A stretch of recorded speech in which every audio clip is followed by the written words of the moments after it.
Om Swastiastu, Assalamualaikum warahmatullahi wabarakatuh.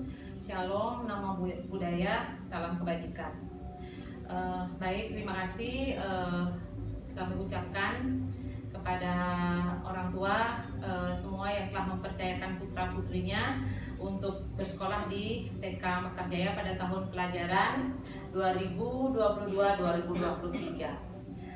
Sebelumnya perkenalkan, saya adalah Ratna.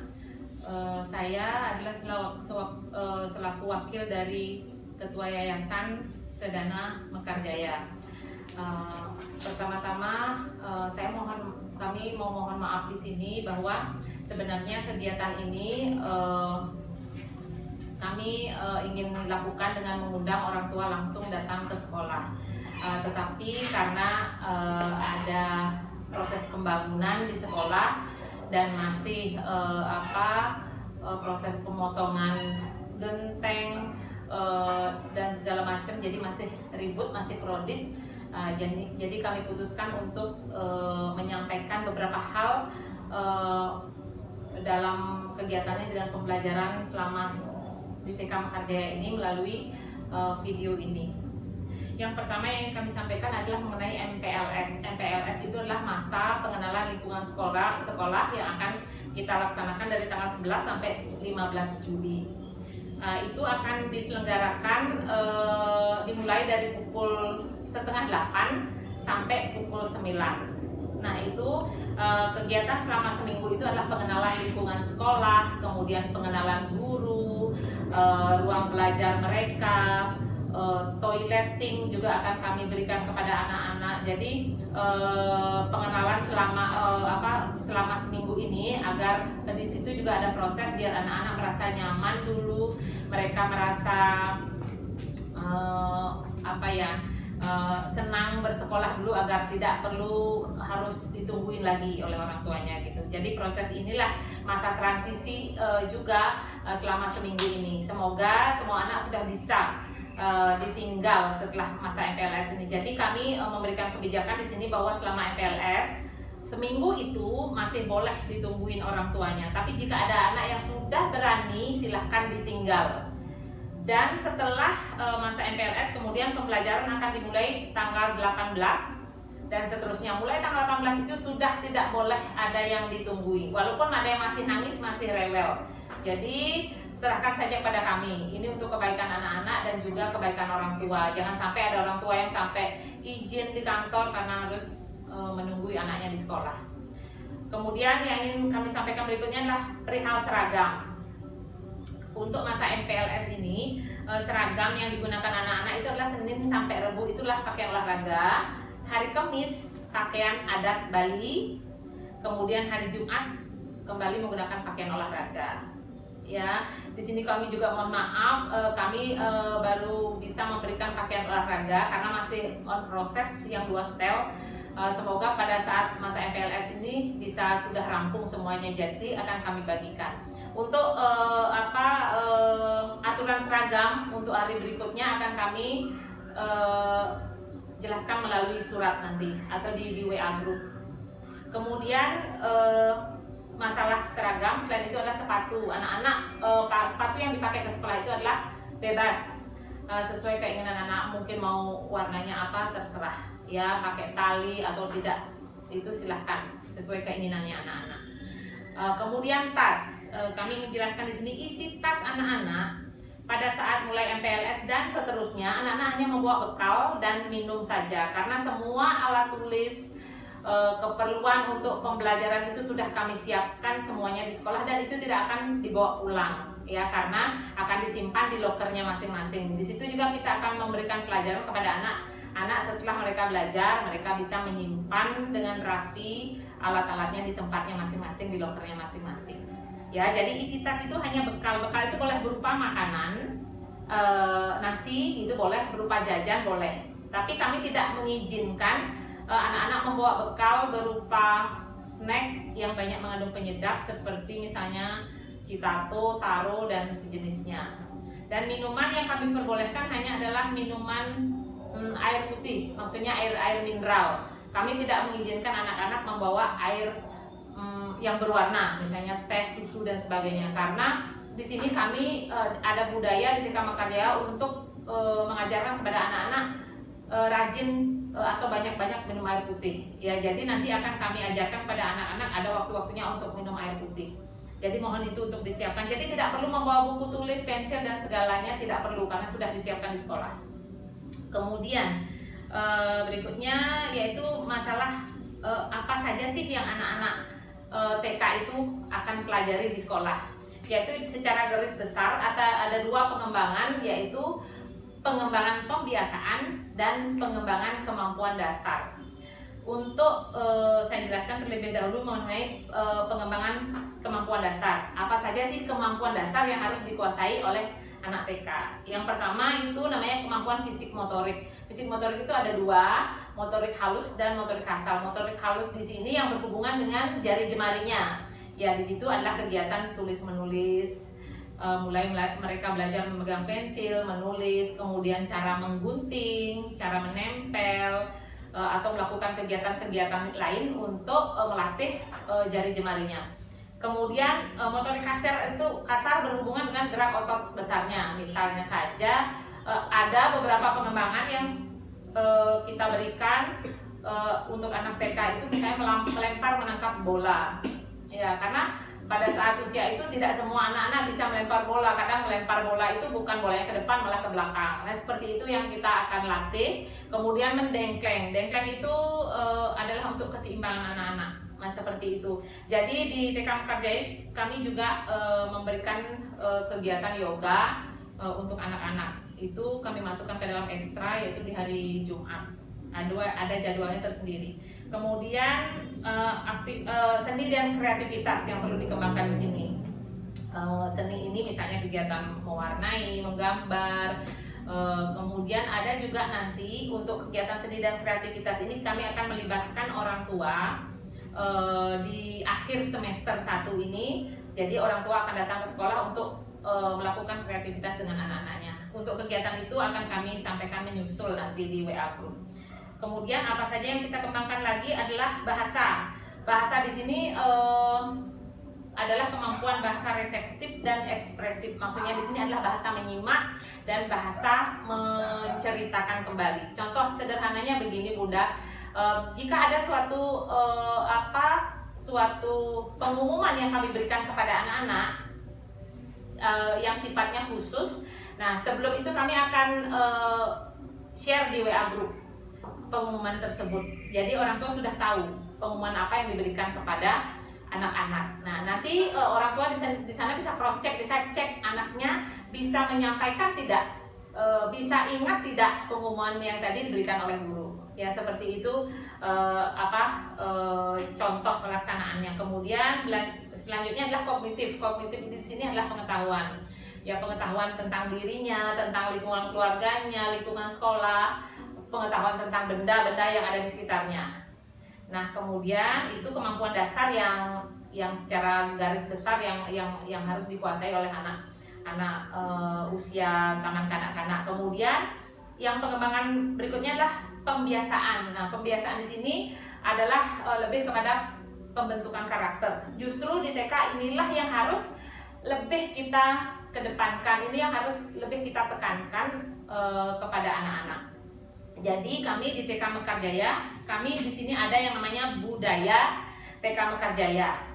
Ini juga untuk melatih pembiasaan tersebut. Jadi yang namanya pembiasaan harus continue, terus-menerus dilakukan. Karena proses penanaman karakter kepada anak-anak itu memerlukan waktu yang sangat lama, minimal 12 tahun pembiasaan, barulah itu akan menjadi suatu karakter dalam diri anak-anak. Adapun budaya di TK Mekarjaya itu adalah pertama menyapa. Itu nanti pada kegiatan begitu anak-anak datang di sekolah, sudah mulai bersekolah, datang di sekolah. Nah, itu ada namanya kegiatan penyambutan oleh guru-guru di sana. Nah, kita akan mengajarkan kepada anak-anak dia harus menyapa terlebih dahulu gurunya. Ya, di sini bukan kami ingin dihormati, tetapi kita bersama-sama mengajarkan anak-anak agar mereka berani menyapa. Itu tujuannya adalah untuk melatih rasa percaya diri, sopan sopan santun anak. Jadi budayanya seperti ini. Bagi anak-anak yang beragama Hindu, mereka akan mengucapkan Om Swastiastu, selamat pagi Bunda.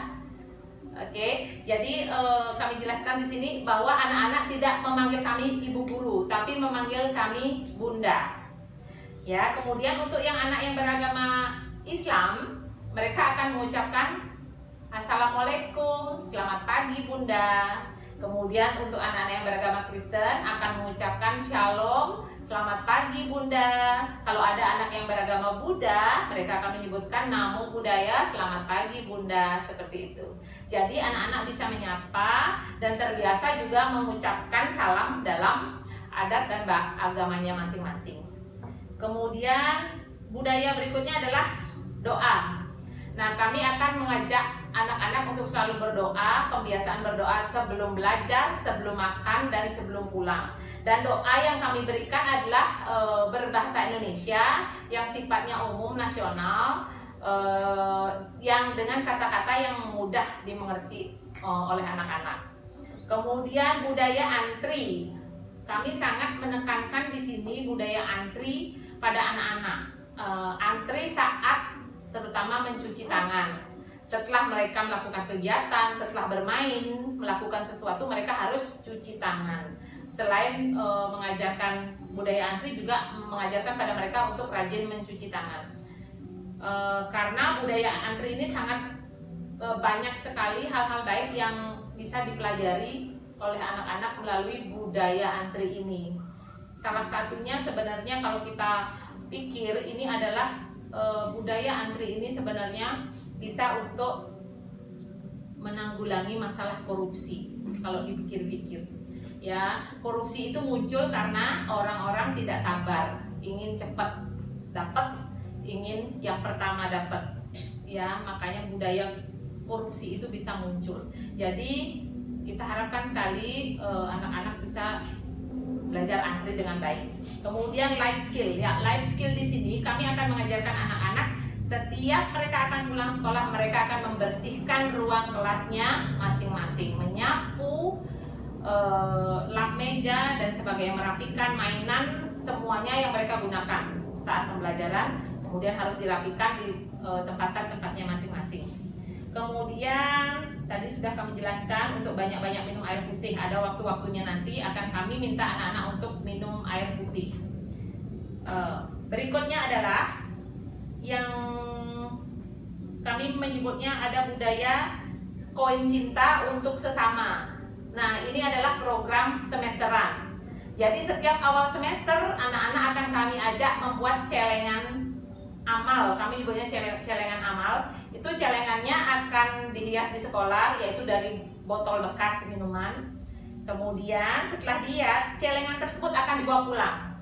Jadi konsepnya anak-anak akan memasukkan koin, hanya koin saja, ke dalam celengannya itu setiap hari. Dan mohon kita juga akan menjelaskan di sekolah kepada anak-anak, mengingatkan mereka, dan orang tua juga mohon mengingatkan pada anak-anak juga bahwa koin ini adalah tabungan ini untuk menolong orang lain. Kita kumpulin satu demi satu, sekeping demi sekeping, sampai akhirnya nanti terkumpul buat nolong orang.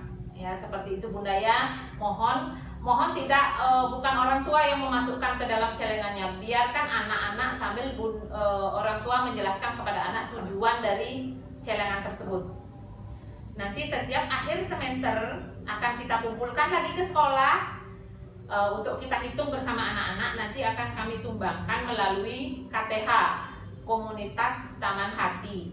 Ya, Bapak Ibu sekalian bisa cek sosial medianya ya, di Facebooknya namanya Komunitas Taman Hati, bisa dicek di sana kegiatan para relawan Komunitas Taman Hati. Yang berikutnya adalah menabung, gemar menabung ya. Nanti kami akan bagikan buku tabungan kepada anak-anak, dan anak-anak harus menabung setiap hari ya. Konsepnya nanti akhir tahun akan ada juara tabungan, lomba tabungan, yang tabungannya paling besar. Tidak, konsepnya tidak seperti itu ya. Di sini anak-anak akan menabung, jumlahnya tidak harus besar ya. Mohon ibu-ibu atau ayah ibu bisa mengingatkan anak-anaknya ini nabung, bisa jelaskan kepada anak-anak ini nabung biar bisa bayar uang sekolah, biar bisa bayar SPP. Misalnya orang tua memberikannya pagi-pagi setiap mau akan berangkat sekolah, lakukan itu setiap hari, konsisten di pagi hari, ya, atau mungkin di malam hari memberikan uang itu kepada anak-anak. Lakukan hal yang sama, jadi konsisten dia. Sampai suatu saat bapak ibu bisa mungkin pura-pura lupa gitu, tidak usah diberikan uang tabungan kepada anak-anak, tapi mereka justru yang ingat minta uang kepada orang tuanya. Nah, itu di situ berarti ilmunya sudah masuk. Ya, itu yang kita harapkan melalui pembiasaan ini. Jadi tabungan ini nanti bisa digunakan untuk membayar SPP. Ya, untuk pembayaran SPP setiap tanggal 25 kami akan mengecek apabila ada anak-anak yang belum membayar uang SPP sampai dengan tanggal 25 bulan berjalan, maka kami akan memotong melalui uang tabungan tersebut. Jika ada kekurangan, maka kami akan menagihkan kembali kepada orang tua, sehingga per akhir bulan, setiap akhir bulan SPP itu harus sudah lunas. Jika orang tua sudah membayar SPP sebelum tanggal 25, berarti tabungannya utuh, tidak dilakukan pemotongan. Itu sebenarnya fungsi tabungan ini, selain juga untuk mengajarkan kepada anak-anak untuk rajin menabung. Dan untuk pembayaran SPP ataupun cicilan uang sekolah itu kami memberikan kartu pembayaran, tetapi kartu itu tidak bisa dibawa pulang. Ya, karena banyak pengalaman sebelumnya kartu itu juga dibawa pulang. Banyak orang tua saat ke sekolah membayar uang SPP lupa membawa kartu tersebut. Ya, jadi biar tidak terjadi miss, makanya kartu itu akan kami simpan di sekolah. Dan setiap orang tua melakukan pembayaran, mohon juga mengingatkan kami, orang tua harus foto ya. Di foto itu bukti pembayaran, karena kartu pembayaran itu otomatis akan menjadi kwitansi untuk pembayaran tersebut. Jadi sekian mungkin yang bisa kami sampaikan pada kesempatan ini. Hal-hal lain akan kami infokan lebih lanjut di WA group. Dan sekali lagi saya ingin menginfokan bahwa mulai besok anak-anak sudah bisa mengambil seragam. Yang belum mengambil seragam dengan minimal melakukan pembayaran 300.000. Baik, itu saja yang bisa kami sampaikan. Terima kasih atas perhatiannya. Om Santi. Waalaikumsalam warahmatullahi wabarakatuh. Shalom, namo buddhaya, salam kebajikan.